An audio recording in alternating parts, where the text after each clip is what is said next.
Да, уважаемый.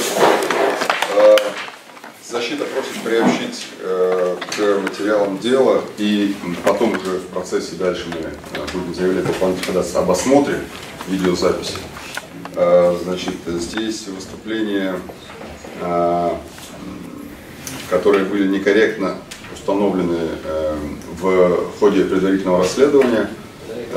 Кроме того, здесь выступление бывшего кади, то есть муфтия Республики Ингушетия, которого, к сожалению, не стало, но здесь есть подробнейшее его разъяснение о том, что такое шариатский суд, кадия, его функционал и каким образом исполняется его решение и какую возможность воздействия имеет шариатский суд на стороны, которые пришли разбирать тот или иной процесс. Поэтому мы просим приобщить протокол нотариального осмотра видеозаписи под названием «Совещание в Духовном центре мусульман Республики Ингушетия» от 2.10.2017 года. Он размещен по указанной ссылке. Здесь же предоставлен перевод, соответственно, естественно, заверенный переводчиком, соответствующими документацией и так далее. Точнее, стенограмма на ингушском языке и перевод, заверенный, соответственно, нотариально.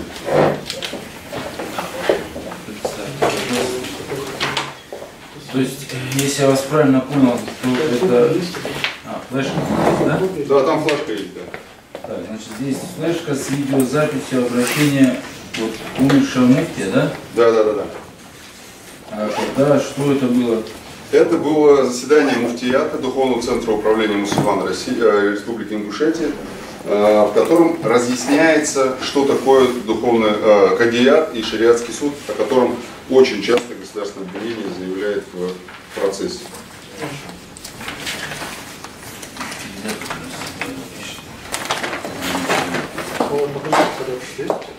Есть. Я так понимаю, это обращение Мартазанова? Да. Ну, то есть, в общем доступе, да, на ютубе его? Да, но есть, да, мы его нотариально осмотрели, надлежащим образом заверили. Перевод у вас чей? Переводчик был привлечен, там есть его данные, в том числе диплом, да, образование, паспорт.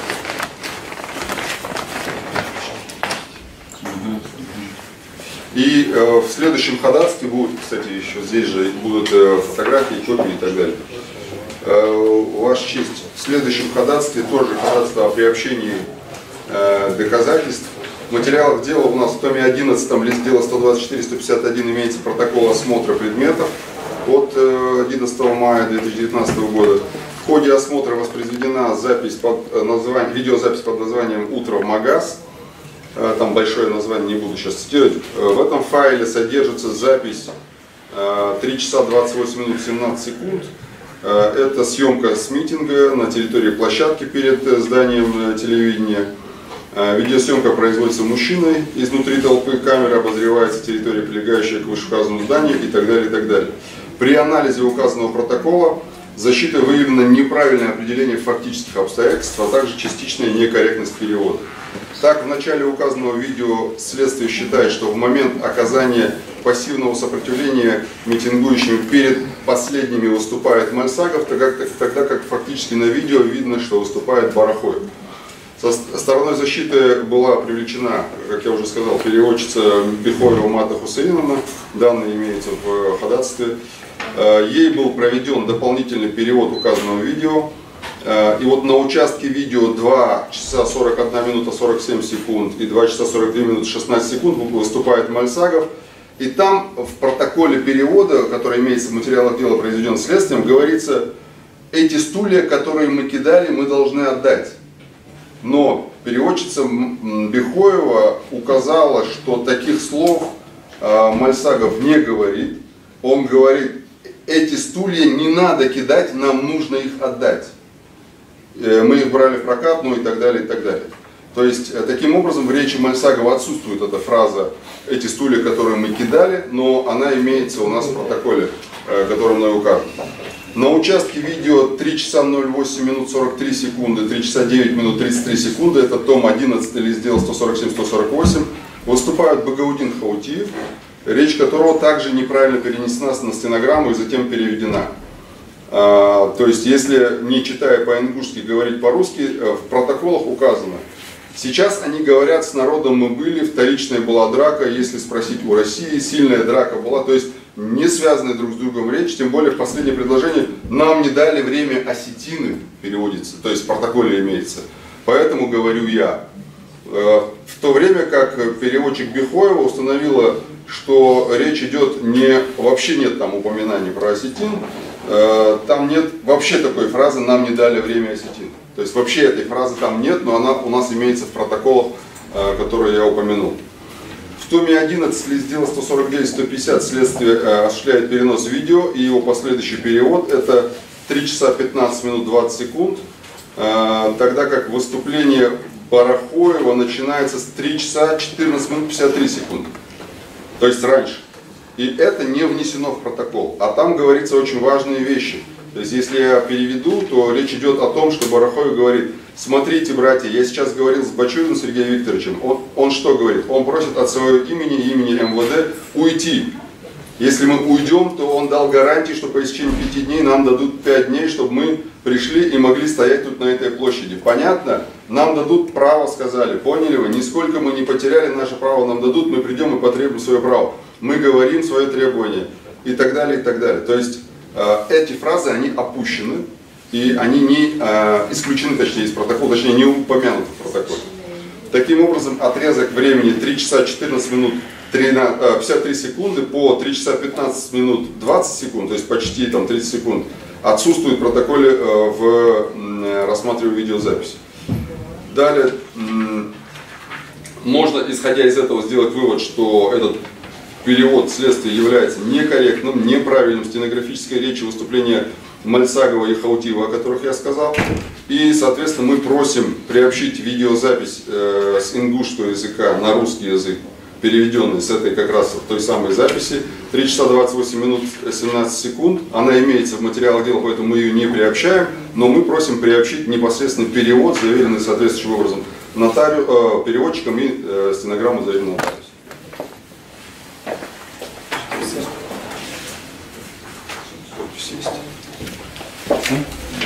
Еще, Ваша честь, ходатайство защитой был сделан запрос в Минюсте, управлении Минюста по Республике Ингушетия, о наличии зарегистрированного некоммерческого или общественной организации в виде шариатского суда. Мы получили от Минюста ответ о том, что в ведомственном реестре зарегистрированных некоммерческих организаций управления Минюста по Республике Ингушетия отсутствуют сведения о государственной регистрации шариатского суда. Одновременно сообщаем, что в управлении отсутствуют вообще документы о деятельности на территории Республики Ингушетия и шариатского суда. Соответственно, просим приобщить ответ, предоставленный Министерством юстиции. Да, ходатайство. Дальше. И еще одно ходатайство, уважаемый суд, это о приобщении доказательств. Тоже нами защитой было истребовано, запрошено соответствующим адвокатским запросом в национальной телерадиокомпании Ингушетии выступление Юнусбека Евкурова, которое было размещено на хостинге в YouTube. Они нам подтвердили, что действительно это видео выходило в эфир и предоставили соответствующую видеозапись. Они сообщили нам в своем ответе, что эту видеозапись им предоставил, соответственно, пресс-служба президента, точнее главы Ингушетии, и предоставили нам на диске соответствующую видеозапись, где подробно Евкуров говорит о том, что при воспроизведении записи Евкуров негативно высказывается о наших подзащитных, высказывается в форме мнения, оценки и утверждения о фактах, информация о том, что митинги проводятся под ложным предлогом и так далее, и так далее. И эта запись, на наш взгляд, имеет существенное значение для уголовного дела. В этой записи содержится негативная оценка и проявление личной неприязни Евкурова по отношению к нашим подзащитным. И, соответственно, мы считаем, что она имеет существенное значение к делу и просим приобщить, во-первых, ответ письменный ответ из Национальной телерадиокомпании «Ингушетия» от 12 марта 2021 года. Осмотреть и воспроизвести соответствующий диск мы будем дополнительно ходатайствовать уже в следующих судебных заседаниях. Также здесь же приобщена стенограмма видеозаписи. Этой же видеозаписи, она на русском языке, не требует перевода, поэтому просто сделали для суда, чтобы суда было удобно выяснить, что да как. Все. На данном этапе все, Ваша честь. Ходатайство у нас будет разрешено по существу после того, как его копия будет сделана вручную государственной видителю, чтобы он мог высказать свою позицию по данному вопросу. А можно тогда уже завтра не отвлекать? Ваша честь, Еще одна короткая сразу, чтобы два раза не ходить. Вызовы свидетелей у нас, поскольку мы сами не сможем обеспечить явку, к сожалению, нами защитой, в частности адвокатом Ахильговым, была направлена телеграмма по месту работы господина Евкурова, бывшего главы республики, о вызове его в суд на сегодняшнюю и на завтрашнюю дату. Возможно, суд посчитает правильным разрешить это ходатайство уже завтра по окончании процесса. Мы не возражаем против этого, поскольку мы вызывали на сегодня и на завтра на 2 даты. Тем не менее, мы ходатайствуем о вызове Евкурова как свидетеля по данному делу в суд. Кроме того, ходатайствуем о вызове Евлоева Зельмухана, бывшего председателя правительства, который согласовывал от имени правительства проведение тех или иных публичных мероприятий как в октябре, так и в марте. Считаем его присутствие крайне важным, необходимым, потому что есть очень много вопросов к тому, каким образом происходило согласование, почему они были проведены с нарушениями и так далее, и так далее. В этой связи у защиты ходатайства в письменном виде о вызове 2 свидетелей. Еще, уважаемый суд, Ваша честь, в дополнение к тому, что сказал адвокат, значит, в ходе предварительного следствия я писал ходатайство о том, чтобы следователь Нарыжный организовал очную ставку мне с Евлоевым Зельмуханом. Это ходатайство было удовлетворено Нарыжным, однако не было осуществлено в реальности. То есть это ходатайство есть, у адвоката, он может его вам продемонстрировать, поэтому я считаю, что раз это ходатайство было заявлено в ходе предварительного следствия, было удовлетворено следователем, то, может быть, есть возможность во время судебного заседания выслушать его и задать ему вопрос. В дополнение к последнему ходатайству, если позволите.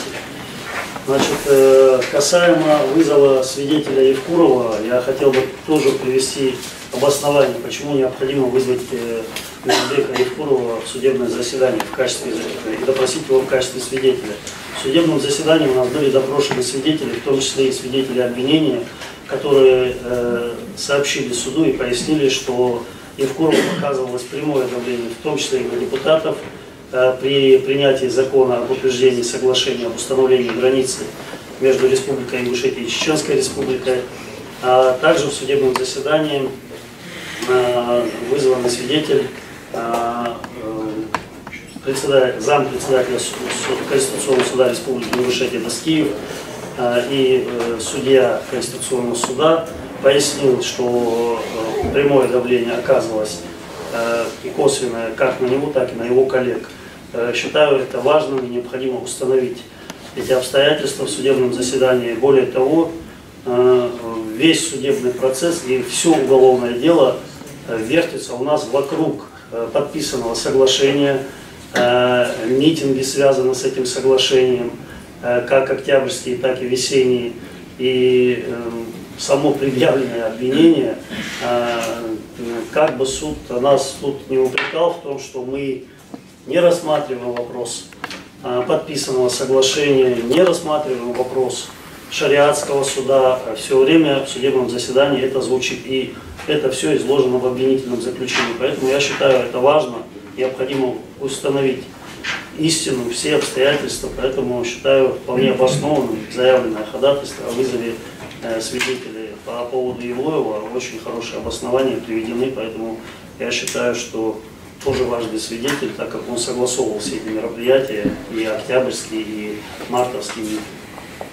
Уважаемый суд, высказанному моим доверителем Чемурзиевым, хочу еще раз, возможно, суд не видел это постановление об удовлетворении этого ходатайства, о котором говорил Чемурзиев, от 27 февраля 2020 года.